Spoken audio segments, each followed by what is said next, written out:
friends, welcome to Taste of Tongue channel. இன்னைக்கு நம்ம என்ன பார்க்க போறோம் அப்படினா கல்யாண வீட்ல சாப்பிடுற சுவையான ரசம் மாதிரி வீட்ல எப்படி செய்யலாம் அப்படின்றத தான் பார்க்க போறோம்.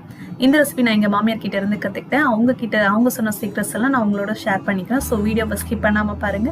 அதுக்கு முன்னாடி நம்ம சேனலை சப்ஸ்கிரைப் பண்ணலனா மறக்காம சப்ஸ்கிரைப் பண்ணிக்கோங்க. பக்கத்துல இருக்கிற பெல் ஐகானை பிரஸ் பண்ணிக்கோங்க.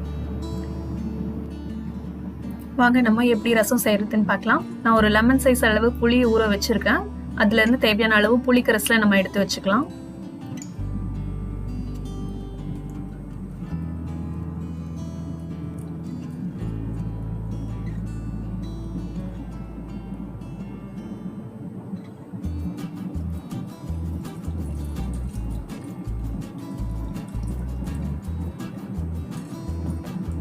நான் 2 தக்காளி பழம் எடுத்து வச்சிருக்கேன். அதுல ஒண்ணு வந்து அரைச்சு விட போறேன், இன்னொன்னு வந்து மசிச்சு விட போறேன்.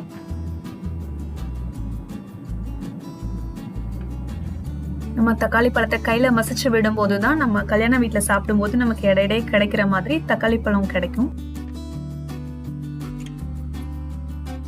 தக்காளி பழத்தை ஃபுல்லா அரைச்சு விடும் போது அந்த தக்காளியோட ஃபுல் ஃபிளேவரும் நமக்கு ரசத்துல இறங்கி இருக்கும். ஸோ அதனால இதுதான் ஃபர்ஸ்ட் சீக்ரெட் டிப். ஸோ இதை மறக்காம ஃபாலோ பண்ணுங்க.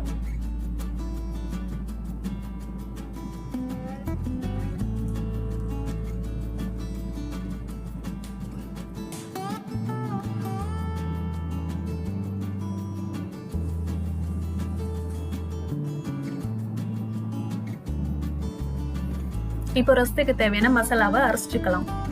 ஒரு ஜார் எடுத்துட்டு அதுல 1 ஸ்பூன் சீரகம்,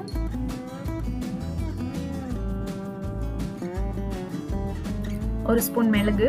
உங்களுக்கு காரம் நிறைய பிடிக்கும் அப்படின்னா நீங்க மிளகு ஜாஸ்தி எடுத்துக்கலாம்.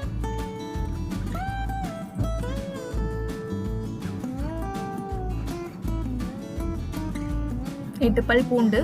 நீங்க பூண்டை தோலோட தட்டி போடுறதுனாலும் போட்டுக்கலாம். அடுத்த 2வது டிப் என்ன அப்படின்னா பச்சை மிளகாய். ரசத்துல பச்சை மிளகாய் அரைச்சு ஊத்தும் போது, சேர்த்து அரைச்சு போடும் போதுதான் அதோட டேஸ்டே வந்து சூப்பரா இருக்கும். நெக்ஸ்ட் 3வது கொத்தமல்லி. கொத்தமல்லியோட தண்டை எல்லாரும் வேஸ்ட் பண்ணிடுவீங்க கீழே போட்டு. ஆனா அந்த தண்டுல தான் ஃபிளேவர் ஃபுல்லாவே இருக்கு. ஸோ அந்த கொத்தமல்லியோட தண்டை நம்ம சேர்த்து போட்டு அரைச்சிக்கலாம். அப்பதான் ரசம் ரொம்ப ஃபிளேவர்ஃபுல்லா இருக்கும்.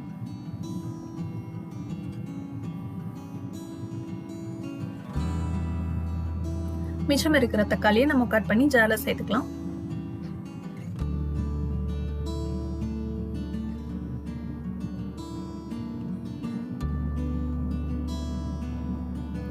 இதை நம்ம அரைச்சு எடுத்துக்கலாம். ரொம்ப மையா அரைக்க தேவையில்லை.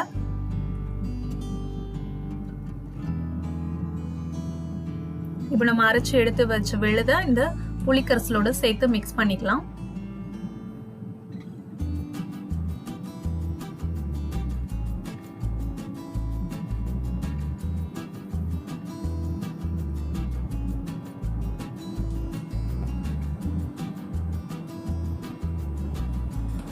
இப்போ நம்ம ரசத்துக்கு தேவையான உப்பு சேர்த்துக்கலாம். இப்போ நம்ம உப்பு புளி எல்லாம் காரம் எல்லாம் செக் பண்ணிக்கலாம். ரொம்ப புளிப்பா இருந்ததுன்னா தண்ணி ஆட் பண்ணிக்கோங்க.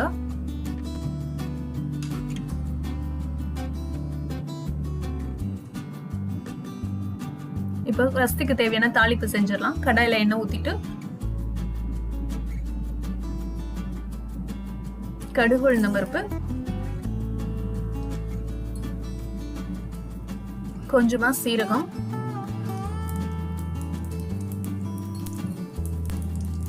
ரெண்டு வரமிளகாய் கிள்ளி போட்டுக்கோங்க, கருவேப்பிலை போட்டுக்கோங்க.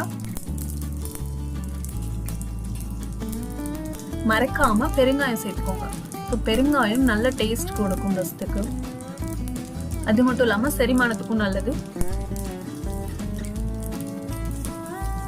தாளிப்பு ரெடி ஆயிடுச்சு. இப்போ நம்ம கரைச்சு வச்ச ரசத்தை இந்த கடாயில ஊத்தி கொஞ்ச நேரம் கொதிக்க விடலாம்.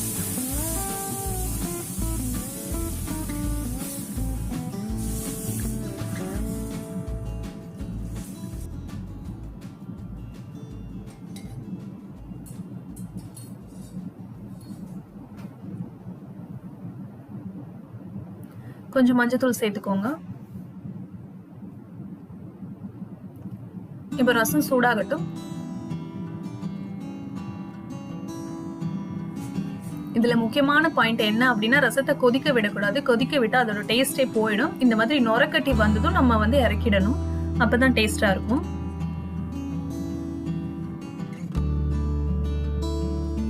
இப்போ நம்ம ரசம் ரெடி. வீட்ல கண்டிப்பா செஞ்சு பாருங்க. கல்யாண வீட்ல சாப்பிடுற டேஸ்ட்டை விட நல்லாவே இருக்குன்னு சொல்லுவீங்க.